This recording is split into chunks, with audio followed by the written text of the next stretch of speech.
Најново издание на регионалните вести. Патот Тетово-Гостивар е во лоша состојба. Експертите бараат итна реконструкција, но од надлежните засега само најави. Еден од најфреквентните автопати во земјава, Скопје Тетово-Гостивар, е во лоша и запуштена состојба. Ова особено се однесува на автопатот, односно сега веќе експресниот пат Тетово-Гостивар. Коловозните ленти се тесни и со дупки, заштитната ограда оштетена. Нема никаква безбедност, а се наплаќа патарина. Лошата состојба се должи на неодржувањето на оваа делница, велат експертите. Потребна е итна реконструкција. Сите сме сведоци дека коловозните траки се потесни, дека е ограничувањето на брзината согласно тоа помала, дека има безбедносен ризик од аспект на тоа што надвозниците се многу блиску до коловозните траки, така да состојбата самата на коловозот е да не речем многу меѓутоа лоша. Од Министерството за транспорт и врски веќе подолго време најавуваат реконструкција и проширување на оваа делница, но се уште без конкретни информации кога тоа би започнало. Имаме најава и ние сме го и во изјави, јас и директорот сме го потенцирале, тој во најбрз временски период ќе почне реконструкцијата на тој пат. Посебно на овие што ми го поставивте како прашање, од Тетово до Гостивар. Патот Тетово-Гостивар е дел од коридорот 8 и од големо значење. Изграден е пред 20 на години, но за овој период не е направена речиси никаква санација. Постоечките 840 паркинг места во Гостивар не ги задоволуваат потребите на граѓаните, кои секојдневно користат автомобили. Со години наназад постои потреба од проширување на капацитетот на паркиралиштата, за да се стави ред со паркирањето. Во Гостивар нема доволно места за паркирање на автомобилите и со години наназад постои потреба од проширување на капацитетот на паркиралиштата. Од јавното предпријатие за паркинг и зеленило велат дека располагаат со околу 840 паркинг места, со зонско паркирање и паркиралишта од затворен тип. Но тие не ги задоволуваат потребите на граѓаните кои секојдневно користат автомобили. Општината планира да гради катна гаража по моделот јавно-приватно партнерство, за што биле заинтересирани две фирми. Предпријатието пак сака да воведе зонски паркинг и на улицата Беличица. Ова година требаше да се направи катна гаража, меѓутоа има 20 инвеститори што сакат по концесија да го земат. Тоа проектот се направи во општина. Имаме направено уште едно барање до СВР Тетово за проширување на зонското паркирање во булевардот во Беличица, меѓутоа уште барањето немаме добиен одговор од нив. Од летово на непрописно паркираните возила веќе не се ставаат блокатори, туку се воведени парични казни, чија висина варира зависно за колку време ќе бидат платени. После 24 часа, ако се плаќа казната, тоа има намалување од 1000 на 500 денари. По рокот 8 дена, ако се плаќа 1000 денари. После тоа ќе подигнаме процедура според законот. Голем дел од стамбените згради во Гостивар немаат своји паркинзи и граѓаните ги оставаат возилата на улица, што дополнително создава гужви и проблеми. Честите промени на времето лошо влијаат на општото здравје на граѓаните. Лекарите велат дека најмногу погодени се старите лица и хронично болните. Преку ден топло, навечер студено, амбулантите полни.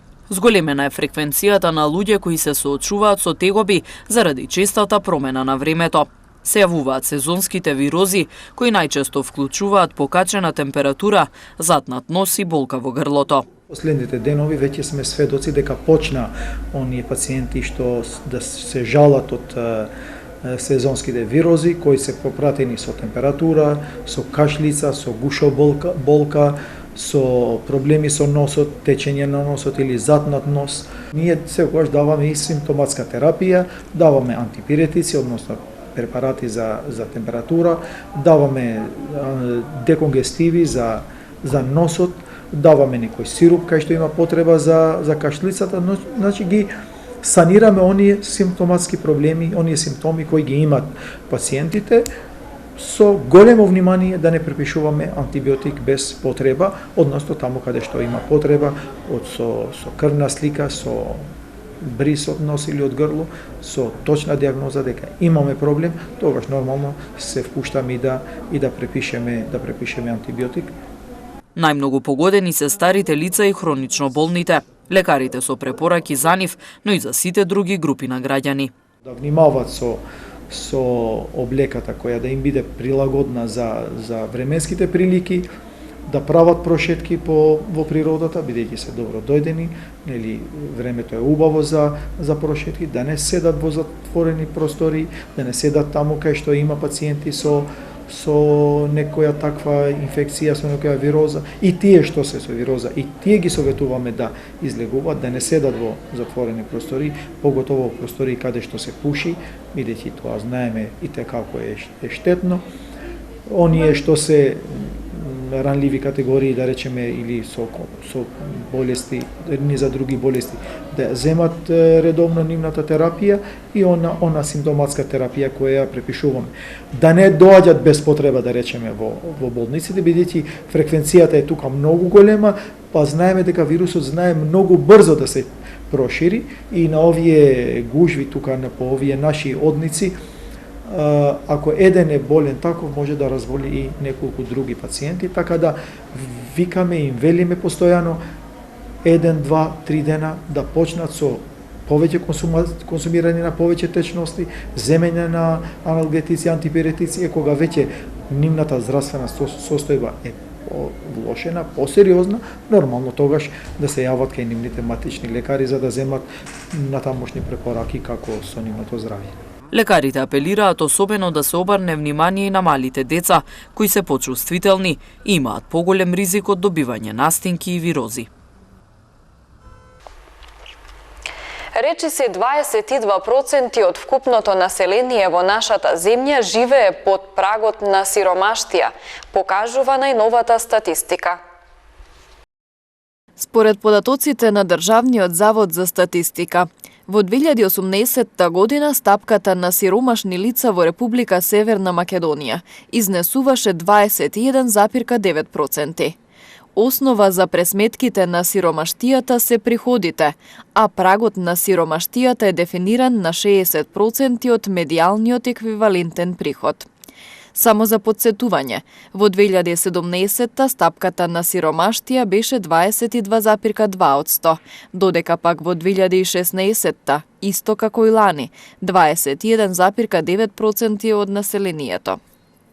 Очекувано е нивото за тоа што во меѓувреме, значи до 2018 голем дел од политиките кои што ја генерираат сиромаштијата во државата беа исти и не се случува промена. Очекуваме, значи, првите резултати да ги видиме 2020 година, кои што би произлегле од новата социјална реформа и пакетите кои што сега започнуваат да заживуваат. За да се намали стапката на сиромаштија во нашата земја, треба социјалните закони да заживеат во практика, велат од Македонската платформа против сиромаштија. Првиот чекор беше зголемување на финансиската поддршка за најсиромашните, она што сега е минимална гарантирана помош.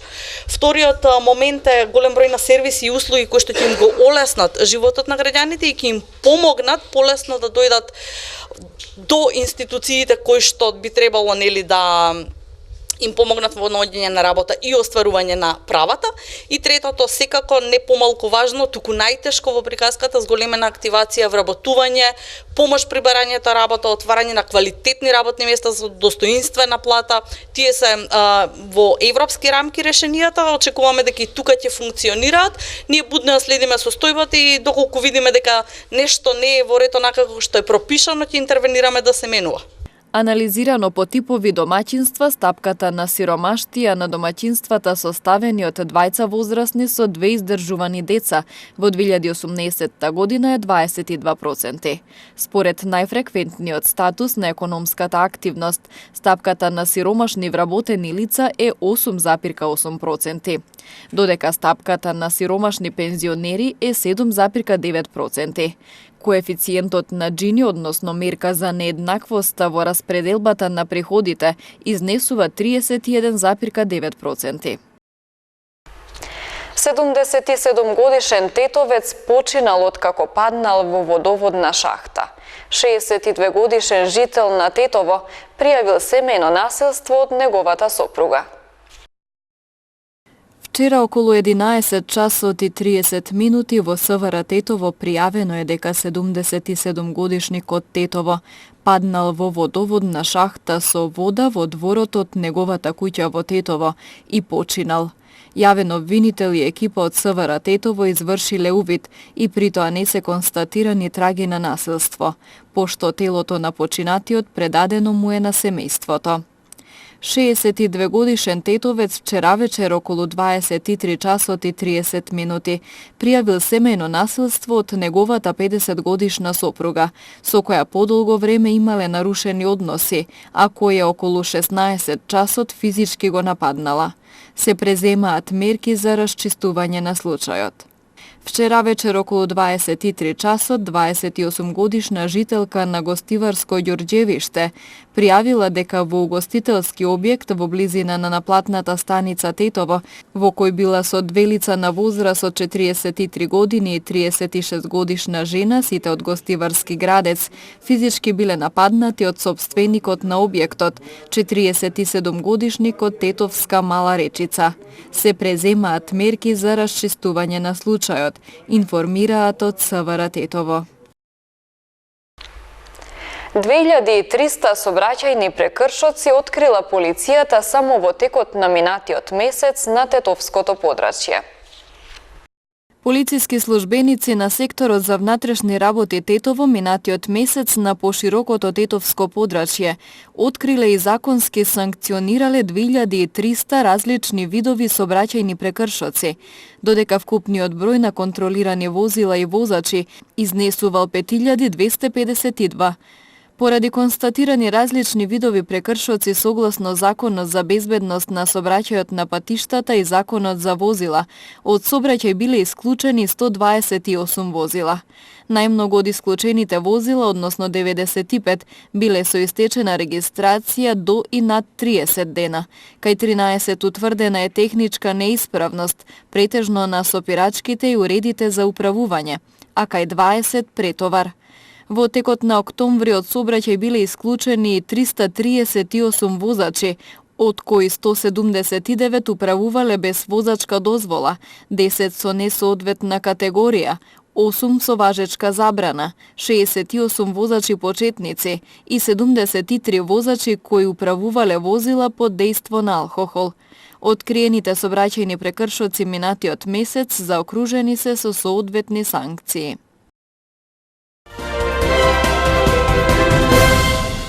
На Европскиот совет не беше кажано не за да почнете процес на преговори, туку дека ова прашање повторно ќе биде ставено на разгледување. Треба да ја објасниме на јавноста дека не се работи за не ниту за историска грешка. Јас предпочитам да кажам дека се работи за еден историски застој, за да се навратиме пак и овој процес на преговори да почне што е можно побрзо. Имаме заедничка иднина да ја напишеме заедно.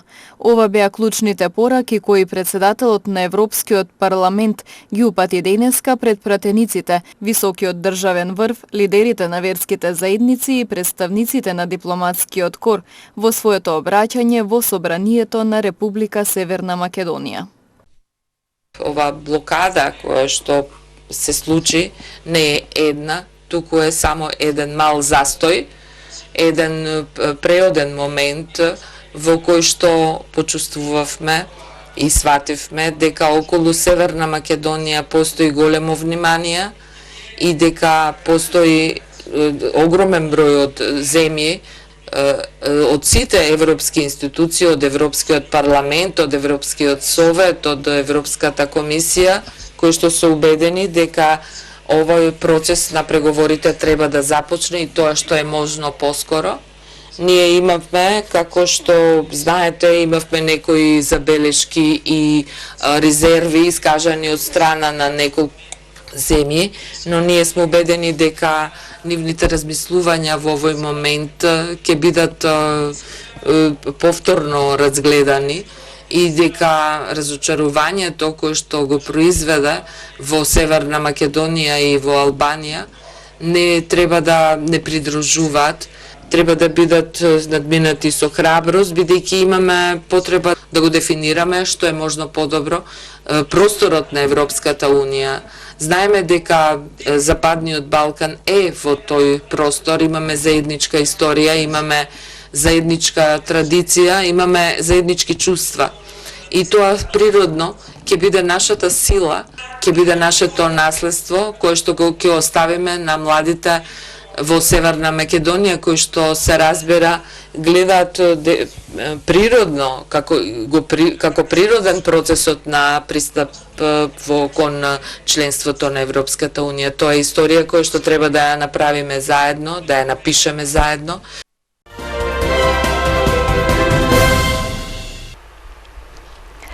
Председателот на Република Македонија Стево Пендаровски при својата посета на Тетово ги посети просториите на фудбалскиот клуб Љуботен, кој оваа година прославува 100 години од формирањето. Председателот на Република Македонија Стево Пендаровски при својата посета на Тетово оствари средба и со раководството и дел од играчите на фудбалскиот клуб Љуботен. На средбата се разговараше за актуелни случувања во клубот, но и за проблемите со кои се соочува раководството на Љуботен. Председателот Пендаровски имаше можности да ги разгледа фотографиите кои сведочат за минатите генерации на најстариот фудбалски клуб во Македонија. Денеска бевме посетени од председател на државата Стево Пендаровски. Го запознавме со актуелната состојба во клубот. Накратко му беше презентирана историјата на клубот, низ декадите наназад. По повод 100 години му беше презентиран планот и негово залагање за помош околу организирањето на настанот 100 години ФК Љуботен. Од негова страна беше кажано дека ќе стори се што е во негови рамки за да го организира, да го помогне организирањето на настанот, да го помогне функционирањето на клубот. Беше запознат со историјата. Нас како клуб ни представува огромна чест што бевме посетени од председателот на државата. Мислам дека и прв пат во историјата на клубот некој висок функционер од државата да биде на негово барање, да биде наш гостин и заеднички да му презентираме нашата историја. Председателот беше информиран дека клубот моментално се соочува со финансиски проблеми, не само за основна екзистенција, туку и за организирање на соодветна прослава за одбележување на јубилејот 100 години од формирање на клубот. Бе во најстариот фудбалски клуб во нашата земја Љуботен, кој оваа година слави огромен јубилеј, едно столетие од постоењето. И за жал уште кубурат со финансии не може да го затворат тоа, ако сака да направат само една скромна прослава. Така, по таа смисла се сакам да се задржам и тука и било каде во нашата татковина на позитивни примери на луѓе кои се меѓу нас, меѓутоа се уште не знаеме колку вредат и колку реално придонесуваат за позитивниот имидж и на народот и на земјата и многу подалеку од нашите граници. Председателот Пендаровски од раководството на фудбалскиот клуб Љуботен, кој оваа година прославува 100 години од формирањето, на подарок доби официјален дрес од клубот, книга за историјата на ФК Љуботен, како и сезонски билет за сите надпревари на клубот.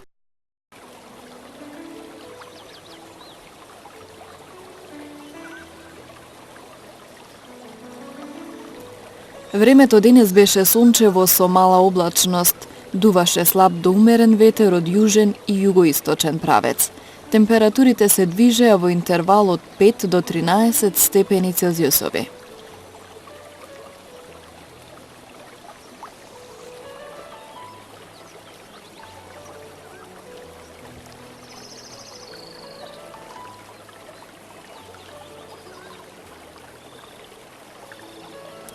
Утре не очекува сончево време со мала до умерена облачност. Ќе дува слаб до умерен ветер од југоисточен правец. Температурите ќе се движат во интервал од 6 до 14 степени Целзиусови.